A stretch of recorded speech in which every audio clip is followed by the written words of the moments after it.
Hello မင်္ဂလာ Spoken မြန်မာ channel နဲ့ပြန်လည်ကြိုဆိုလိုက်ပါ Veronica နဲ့ Super Girl ဆိုရင်တော့ပွဲကကျန်းသွားနိုင်ပါတယ် Super Girl ဆိုတာ Stan Fetter ကိုတောင်မှဒါအခက်တွေ့အောင်ကစားနိုင်တဲ့ fighter ပါအပေါ်မှာဆိုရင်ဒါဘယ်သူမှအသာကြီးမဟုတ်ဖ ೇನೆ ဒါမတိမ်မင်းကစားသွားပြီးတော့အမှတ်နဲ့ဒါ Super Girl ကကတ်ရှုံသွားတာကိုတွေ့ရပါတယ်ဒါပေမဲ့စိတ်ဝင်စားစရာကောင်းတာ Super Girl အနေနဲ့သူမနောက်ဆုံးထိုးထားတဲ့ Christina Morel ကိုပထမအချိန်မှာပဲထိုင်ပွဲရက်နဲ့ရှုံးနေကြတာကိုထူးဆန်းတာပဲတွေ့ရတာပဲဖြစ်ပါတယ်ပြောရရင်လက်စွမ်းသိမ့်မမှန်တဲ့အခြေအနေလို့ပြောလို့ရတယ်Super Girl အနေနဲ့ဒါ1 Championship မှာ9ပွဲထိုးထားပြီးတော့နောက်ဆုံး Kick Boxing 3ပွဲမှာတပွဲနိုင်ပြီးတော့2ပွဲရှုံးထားတာဖြစ်ပါတယ်ရှေ့မွေထိုင်း2ပွဲမှာတော့2ပွဲလုံးနိုင်ထားတာကိုတွေ့ရတယ်အသက်အရွယ်အပြင်ဆိုရင်တော့22နှစ်ပဲရှိပြီးတော့အရက်နေထားကတော့9.9 လက်မရှိတာကိုတွေ့ရပါတယ်Veronica ကတော့အသက်အရွယ်အပြင်28နှစ်ရှိပြီးဒါအရက်ကတော့9.4 လက်မပဲရှိတာကိုတွေ့ရတယ်ဒါအရက်မောင်းရရောအသက်အရွယ်ရပါဒါ Super Girl ကတော်တော်လေးတာပါတယ်ကစားထားတဲ့ပွဲတွေ့ကြုံရရောပညာပိုင်းရပါSuper Girl ကနည်းနည်းလေးတာတယ်လို့ဒါကျွန်တော်အနေနဲ့တော့မြင်တယ်ဒါပေမဲ့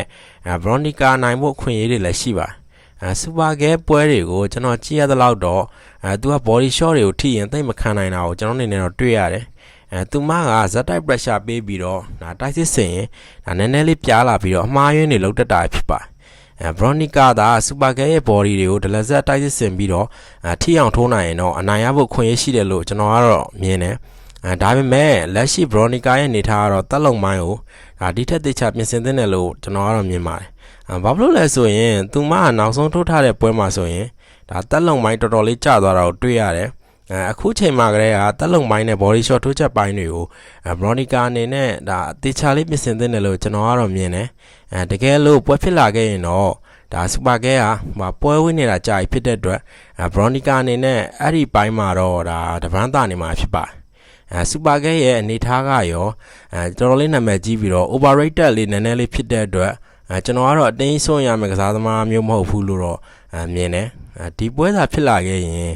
Veronica အတွက်လည်းဒီထက်1မှာနာမည်ကြီးလာမယ်အခွင့်အရေးလိုပဲမြင်တယ်